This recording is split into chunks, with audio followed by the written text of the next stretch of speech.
여러분의 삶의 자리들 다 어떠셨습니까? 그래요.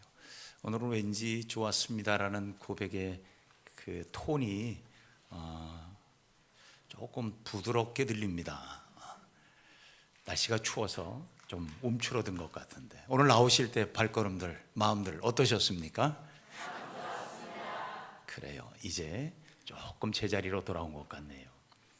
하나님은 우리 가운데 늘 함께 하시면서 우리를 위해 좋은 것으로 늘 베푸시고 계십니다. 그 좋으신 하나님이 함께 하시는 여러분의 삶은 좋았다라고 말씀하실 줄로 믿습니다. 지난 주간 우리에게 주셨던 말씀 우리 함께 돌아봅니다. 이사야 41장 10절의 말씀 시작. 두려워하지 말라 내가 너와 함께 함이라. 놀라지 말라 내가 네 하나님이 됨이라. 내가 너를 굳세게 하리라. 참으로 너를 도와주리라. 참으로 나의 의로운 오른손으로 너를 붙들리라. 이사야 41장 10절 말씀. 아멘.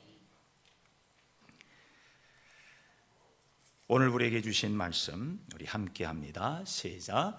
주께서 너희를 우리 주 예수 그리스도의 날에 책망할 것이 없는 자로 끝까지 견고하게 하시리라. 고린도전서 1장 8절 말씀. 아멘.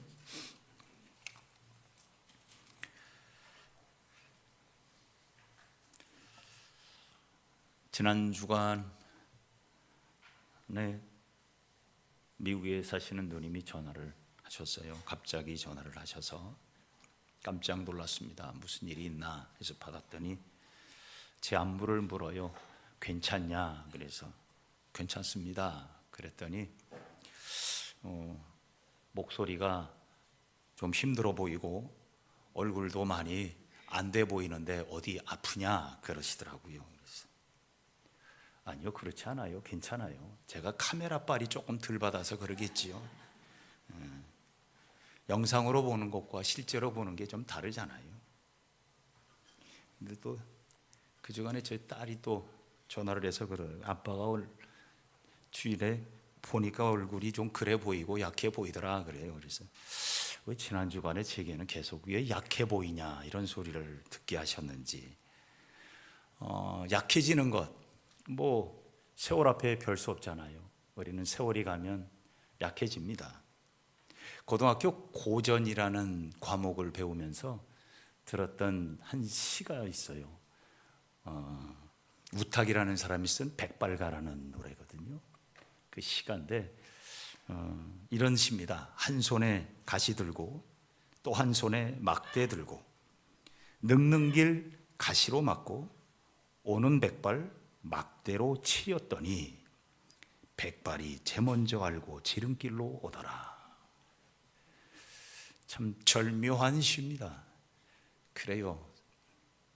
세월 이길 사람, 거스를 사람이 어디 있습니까? 여러분 아무리 안티에이징의 시대라고 하지만 우리는 다 그렇게 약해지는 것 같아요.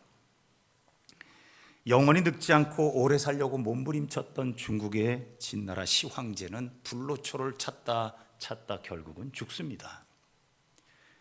결국 우리는 그렇게 다 약해집니다.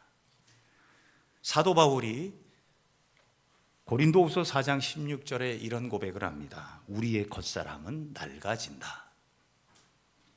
히브리서 기자도 그런 말을 했습니다. 모든 피조물은 의복처럼 낡아진다. 여러분 약해지는 것 같고 또 쇠하여지는 것 같은 것, 여러분 만약에 그런 삶을 지금 살고 계시다면 지금 세월이 갈수록 그런 삶이 우리에게 다가오는 것, 이건 비정상이 아니라 정상입니다. 중요한 건 속사람이 문제라는 것입니다. 우리의 속사람이 얼마나 견고하냐라는 거지요. 세월이 갈수록 약해진다는 소리와 함께 떠오르는 많은 들려지는 단어가 있습니다. 근력을 키우십시오. 근육량을 높이십시오. 저는 그 단어를 들으면서 우리의 신앙의 근력은 어떠한가 하는 생각을 해보게 됩니다. 신앙도 교회도 공동체가요, 세월이 가면 자꾸 영적 근력이 약해지곤 합니다. 고린도 교회는 사도 바울이 아굴라와 브리스길라 부부와 그리고 여러 동역자들과 함께 헌신으로 세운 참 아름다운 교회였습니다. 부흥하고 성장하는 귀한 교회였습니다. 그런데 어느 날 글로에라는 한 성도의 편지 속에 사도 바울에게 충격적인 편지를 보냅니다. 고린도 교회가 분열과 분쟁, 다툼으로 찢겨지고 있다는 것입니다. 사도 바울은 이 편지를 붙잡고 편지를 보냅니다. 그것이 바로 고린도 교회를 향한 두 번의 편지였지요. 고린도전서와 고린도후서입니다. 사실 이 말씀은 고린도 교회만을 위한 말씀이 아니라 오늘 우리 시대의 우리에게도 필요한 아주 중요한 말씀입니다. 사도 바울이 고린도 교회에 쓴 편지의 핵심 주제를 한마디로 말하면 견고한 신앙 공동체가 되라는 뜻이 있습니다. 견고하다라는 말은 흔들리지 않는다라는 말입니다. 영적 근력이 탄탄한 교회라는 것입니다. 여러분, 하나님은 오늘 우리 교회도 신앙으로 견고하고 그리고 모든 성도들이 영적으로 견고한 그리스도인이 되기를 원하십니다. 여러분, 교회는 신앙 공동체입니다. 교회는요, 사람 공동체가 아닙니다. 그런데 교회들이요, 시간이 지나면 지날수록 신앙 공동체가 아니라 사람 공동체가 되어 많은 문제들을 야기하곤 합니다. 오늘 본문을 통해 하나님은 우리 모든 성도들이 신앙 공동체를 이루어가는 지체로서, 교회의 지체로서 우리 한 사람 한 사람이 영적으로, 신앙으로 건강하고 견고한 그리스도인이 되기를 원하며 두 가지를 명심하기를 원하십니다. 첫째, 항상 은혜, 항상 감사. 이것을 기억하라는 것입니다. 우리 한번 따라 하십시다. 항상 은혜, 항상 감사. 그래요. 스페셜한 은혜, 스페셜한 감사가 아니에요. 특별할 때만 은혜요, 특별할 때만 감사라는 게 아니라 항상 은혜, 항상 감사의 삶이 우리의 삶에 늘 끊어지지 않을 때 우리의 신앙은 견고해지고 견고한 교회 공동체를 이루어갈 수 있다는 겁니다. 본문 4절에 사도 바울은 고린도 교회 편지를 쓰며 서문에 인사하면서 이렇게 이야기를 해요. 그리스도 예수 안에서 너희에게 주신 하나님의 은혜로 말미암아 내가 너희를 위하여 항상 하나님께 감사한다 라고 말합니다. 항상 하나님께 감사하다. 이 하나님께 감사라는 단어 앞에 달려있는 항상이라는 소리입니다. 항상. 고린도 교회는요, 하나님의 은혜를 많이 받은 교회입니다. 오늘 본문에도 보면 사도 바울은 그 말씀을 5절에 이렇게 말해요. 너희가 그 안에서 모든 일, 곧 모든 언변과 모든 지식에 풍족한 존재가 되었다라고 말합니다. 그러나 그랬던 교회가 시간이 지나면서 분열과 다툼으로 약해지기 시작합니다. 이유는 간단합니다. 성도들이 무엇을 잊기 시작했냐면 날마다 주시는 은혜를 잊기 시작했다는 말입니다. 그러다 보니 교회가 은혜와 감사의 공동체라는 사실을 잊어버린 채 살다 보니 어느 순간에 교회가 신앙 공동체가 되기보다는 사람 공동체가 되어 가기 시작했습니다. 여러분, 고린도 교회 사도 바울이 제일 먼저 인사를 하면서 썼던 단어가 은혜와 감사라는 것입니다. 여러분, 우리는 하나님이 1년에 특별히 한 번 주시는 은혜로 사는 존재들이 아닙니다. 우리는 날마다 주시는 하나님의 일상의 은혜로 우리가 지금도 살고 있는 줄로 믿습니다. 하나님이 이스라엘 백성들을 출애굽하면서요, 만나를 주셨잖아요. 근데 이 만나를요, 한 달치를 주시지 않았어요. 1년치를 주시지 않았어요. 40년치를 주시지 않았어요. 만나는 언제 줘요? 날마다 주시는. 주께서 우리에게 가르쳐 주신 주님의 기도에도 우리에게 일용할 양식을 날마다 주시는 은혜, 날마다 주시는 은혜, 날마다의 은혜, 항상 은혜, 이 은혜 속에 우리가 살고 있음을 잊지 말라는 거예요.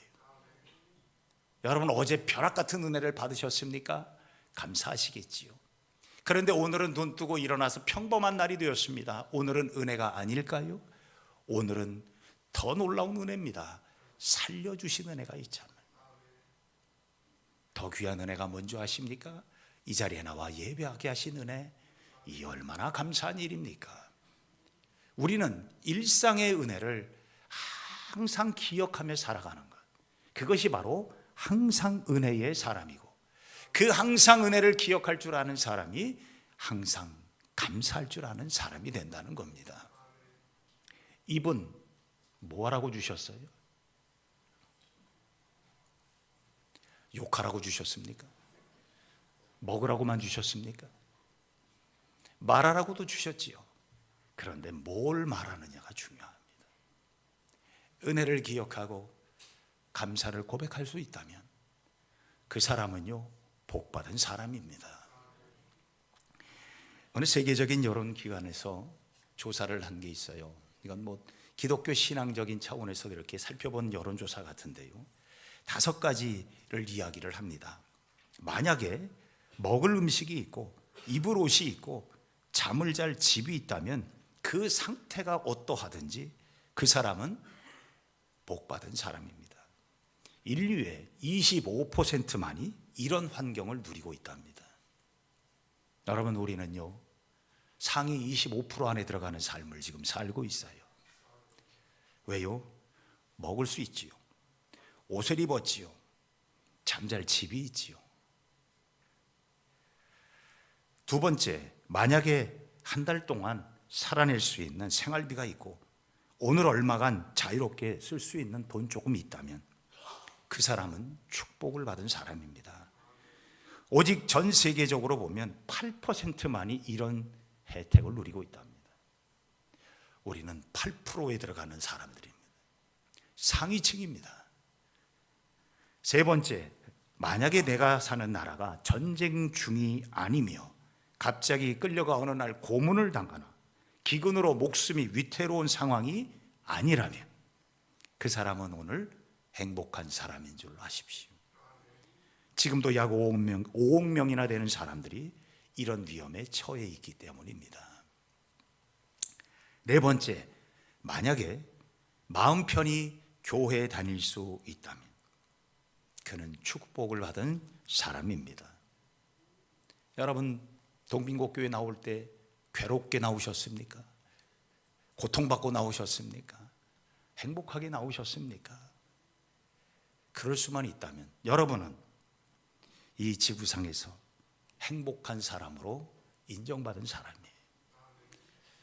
다섯 번째, 만약 여러분의 집에 성경이 있고 마음껏 기도할 수 있다면 그 사람은 엄청난 복을 받은 사람입니다. 지금도 성경 하나 구하기 어렵고 성경을 감히 볼 수도 없는, 그리고 기도조차 할 수 없는 그런 처지에 있는 사람들이 지구촌에는 널려 있습니다. 목숨을 걸고 기도하고 예배하고 성경 읽는 나라가 얼마나 많은지 모릅니다. 사랑하는 성도 여러분, 지금 내가 사는 모든 순간이 은혜라는 걸 항상 기억하며 항상 은혜라는 사실을 잊지 마시기를 바랍니다. 항상 은혜를 기억할 때 항상 감사가 되는 거예요. 사도 바울은 그냥 감사가 아니라 범사의 감사를 뛰어넘어 항상 감사였어요. 사도 바울은 자신이 살아가는 이 존재 자체만으로도 하나님의 은혜라는 사실을 고백했잖아요. 고린도전서 15장에 유명한 고백을 합니다. 그러나 내가 나 된 것은 하나님의 은혜로 된 것이다. 오늘 이 자리에 나와 앉아 계신 여러분, 하나님의 은혜로 앉아 계시는 줄로 믿습니다. 내가 살아 숨쉬는 모든 것 하나님의 은혜 아닐까요? 오직 나와 함께 하신 하나님의 은혜라. 사랑하는 성도 여러분, 예수 그리스도의 몸된 동빙곡교회 성도인 여러분, 우리 모두는 지금 이 순간에도 항상 은혜로 살고 있습니다. 항상 감사하며 삽시다. 조금 힘들어도, 조금 불편한 것, 그거 아무것도 아니에요. 저희 교회가 작년에 부룬디에 선교를 다녀왔을 때 그 사랑의 집 짓기 운동을 통해서 그 집을 져주는 한 집을 방문했습니다. 그 집 지금도 눈에 선해요. 조그만, 정말 사람 한 2명 누구면 꽉 찰 집에 6명, 7명이 살아요. 그 안에 부엌도 있어요. 그 안에 살림살이도 있어요. 그렇다고 해서 뭐 그런 많은 것도 아니지만 그곳은 불도 없어요. 시커먼 연기만 있어요. 들어가기조차 힘든 곳, 그곳에 6명의 식구가 살고 있는 걸 보니까요, 우리가 은혜라는 단어조차도 사치 같아요. 얼마나 기가 막혔는지 모릅니다. 성도 여러분, 우리는 지금 이 순간에도 은혜 속에 살고 있습니다. 우리가 숨 쉬고 있는 지금 이 공기는요, 은혜의 숨이요, 은혜의 호흡이요, 은혜의 공기예요. 얼마나 감사하며 살아야 될지 모릅니다. 여러분, 항상 은혜요, 항상 감사하며 살 때 성도인 우리의 신앙도 견고해지고, 견고한 신앙인들이 가득한 교회는 여러분 견고한 공동체가 될 줄로 믿습니다. 두 번째로, 복음에 집중하는 견고한 공동체가 되라. 복음에 집중하는 신앙이 되라. 오늘 본문 1장 6절에 보면 그리스도의 증거가 너희 중에 견고하게 되기를 원합니다. 그리스도의 증거라는 말은 복음이라는 말입니다. 하나님의 말씀이 여러분 가운데 집중하고 그 말씀이 견고하게 세워져야 된다는 말이에요. 교회는 믿음의 공동체입니다. 그런데 고린도 교회는 복음이신 예수가 보이지 않고 자꾸 사람이 보이기 시작합니다. 복음이신 예수님의 말씀에 집중하기보다는 사람의 소리가 자꾸 들려지기 시작하는 거예요. 그리고 그 소리를 따라가기 시작해요. 여러분, 세상에는 두 가지의 소리가 있습니다. 하나는 복음이고 하나는 소음입니다. 우리는 세상 사람들의 수많은 소음 속에 파묻혀 살고 있습니다. 그 가운데 우리가 붙잡아야 될 소리는 복음입니다. 하나님께서 우리에게 주신 복된 소리를 붙잡아야 되는데, 이걸 세상이 붙잡지 못하게 수많은 세상의 소음으로 헷갈리게 만들고 흔들어 놓고 복음에 집중하지 못하게 하는 거예요. 그러기에 고린도 교회는요, 사람들로 인하여, 사람의 소리로 인하여 갈라지기 시작합니다. 오늘 보면 12절 13절을 보니까 내가 이것을 말하거니와 너희가 각각 이르되 나는 바울에게, 나는 아볼로에게, 나는 게바에게, 나는 그리스도에게 속한 자라 한다는 것이니 그리스도께서 어찌 나뉘었느냐? 바울이 너희를 위하여 십자가에 못 박혔으며 바울의 이름으로 너희가 세례를 받은 적이 있느냐라고 묻습니다. 여러분, 바울파, 아볼로파, 게바파, 그리스도파, 수많은 파들이 가득한 교회가 돼버리고 말았어요. 사람의 소리가 가득해버렸어요. 복음으로 가득 차야 될 교회가 사람의 소리로 가득해져 버리니까 교회가 분열이 되고 고린도 교회가 무너지기 시작했다는 거예요. 오늘날 이런 교회가 오늘 이 시대에도 일어나고 있습니다. 교회는 양적 성장이 중요한 것이 아니라 복음의 성장이 중요합니다. 복음과 믿음으로 자라가야 되는데 사람들의 말로, 사람들의 소리로 가득해진 교회가 되고 말았습니다. 자기들의 생각이 맞다고 우깁니다. 소음이 많아지면 다툼만 늘어납니다.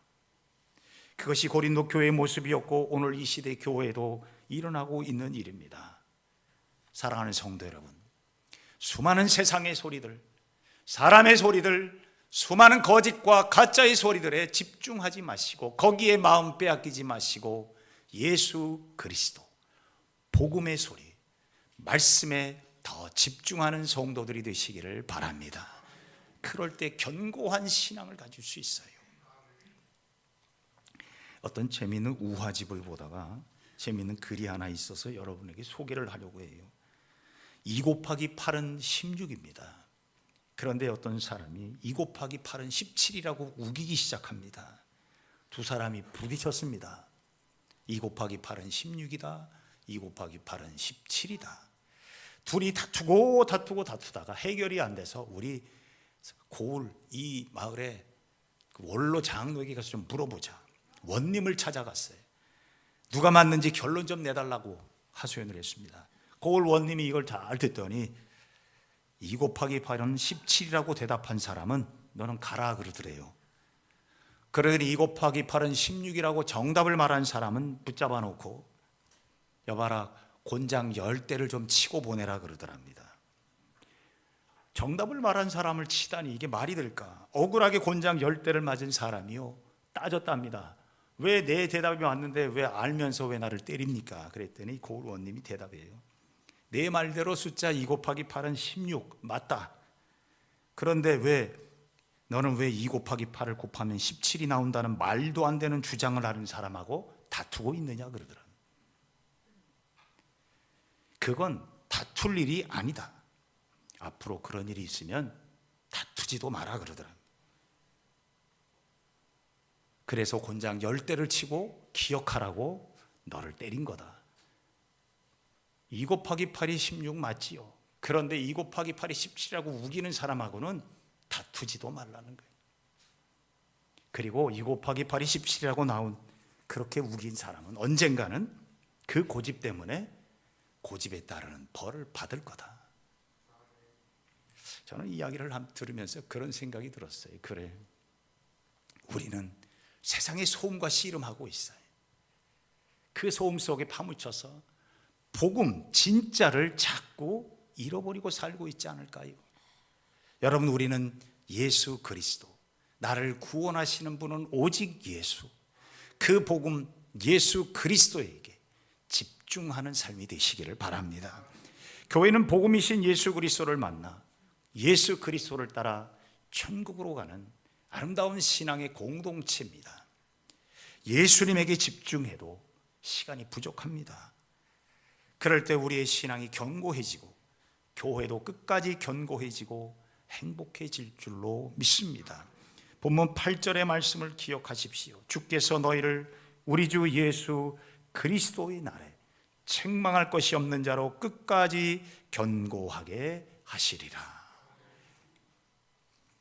교회는요, 크기와 사람이 아니라 교회는 예수 그리스도요 말씀에 있습니다. 복음입니다. 더욱 중요한 것은 그러므로 신앙이 견고해야 된답니다. 이를 위해 기억하십시오. 항상 은혜요, 항상 감사. 사람의 말 소음에 휘둘리지 말고 생명이신 복음이신 예수 그리스도를 집중하는 성도들이 되시기를 바랍니다. 오늘 그래서 여러분의 신앙이 견고해지고 영적 근력이 건강해지고 우리 교회가 행복한 공동체를 이루어갈 수 있을 줄로 믿습니다. 기도하십시다. 사랑이 많으신 아버지 하나님, 고맙고 감사합니다. 교회는 신앙의 공동체요, 영적 근력이 건강할 때 하나님께서 기뻐하시는 행복한 교회가 될 줄로 믿습니다. 하나님 아버지, 사람의 소리 소음에 휩싸이지 않게 하시고 복음이신 예수 그리스도를 집중하며 살아가는, 그리고 견고한 그리스도인이 되어 견고한 신앙 공동체를 이루어가는 우리 모든 성도들이 되게 하여 주시옵소서. 예수님의 이름으로 기도하옵나이다. 아멘.